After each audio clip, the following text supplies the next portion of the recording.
You're listening to Into the Disappearing. I'm Marin Blake. Most vanishings happen in motion, on trails, in cars, down rivers. But once in a while, they happen at the dinner table. In 1991, a family of 6 sat down for Thanksgiving in a remote farmhouse outside Mount Auburn, Illinois. By the next morning, the house was empty.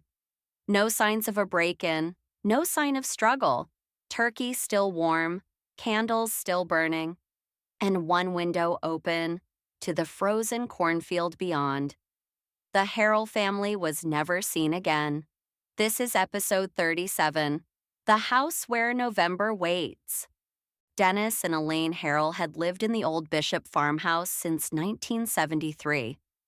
They were known in town for their annual Thanksgiving spread: cranberry glaze, hand-carved duck, 3 pies, and a walnut stuffing that won blue ribbons. That year, 1991, was no different, until it was. I spoke with Dennis's cousin Loretta, who was supposed to join them that night. They called around 4, said the roads were iced and maybe I shouldn't risk it. Sounded normal. Elaine even joked she'd save me a slice of apple pie. I never got to try it.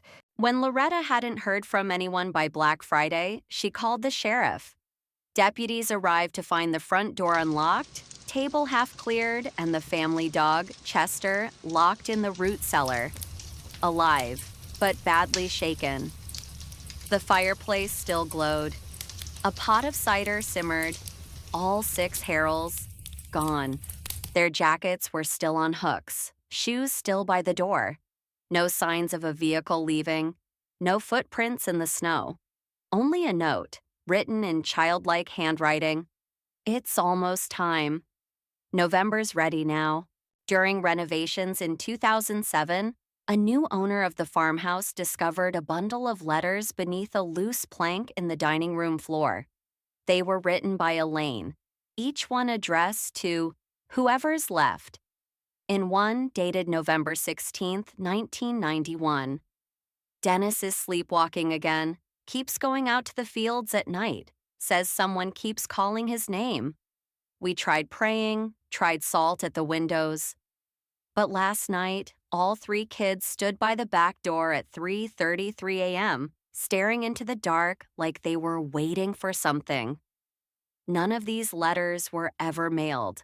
Investigators later found a strange noise coming from the Harrell's grain silo. A soft hum, almost rhythmic. An audio engineer confirmed the frequency echoed the human heartbeat, slowed to 1/3 normal rate. It wasn't wind. It wasn't mechanical. Whatever it was, it seemed intentional. It pulsed like it was listening or breathing. 3 days later, the sound stopped, and the silo door was found open. Loretta claims she had the same dream every Thanksgiving for 22 years. It's always the same. I'm standing in the corn, the sky's red, and I hear someone humming. Then I see them, Dennis, Elaine, the kids, standing in a line like they're waiting to be picked up. But when I call to them, they turn and walk backward into the stalks. One year, she says, she woke with corn husks on her bedroom floor. A detail buried in police records stood out. Though the Harrells were 6, Dennis, Elaine, 3 children, and Grandma Maud, there were 7 chairs at the table. The 7th was carved with a crescent moon. No one in the family ever mentioned it, but one of Elaine's letters references it. Dennis says we should always keep a seat for November. To not do so would be rude. That chair was gone when deputies arrived. In 2019, a hiker passing through the old property called local authorities after finding the house door ajar. Inside, everything had been covered in dust and plastic sheeting, except the dining table, set for 7. And in the center, a single slice of apple pie. Still warm, steam rising. I don't know who lives here, but someone just left that pie. It smells fresh. The weird thing is, there's no oven. Nothing's been touched. It's like something's still celebrating. The case was eventually closed.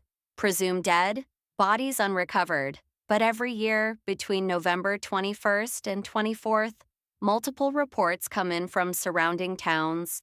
Flickering lights in fields, turkeys left perfectly roasted on porches, cranberry stains on doorsteps, and sometimes a faint knock at the back door, accompanied by a child's voice whispering, "Is it time to come in now?" In the house where November waits, Thanksgiving may never end. This has been Into the Disappearing. I'm Marin Blake.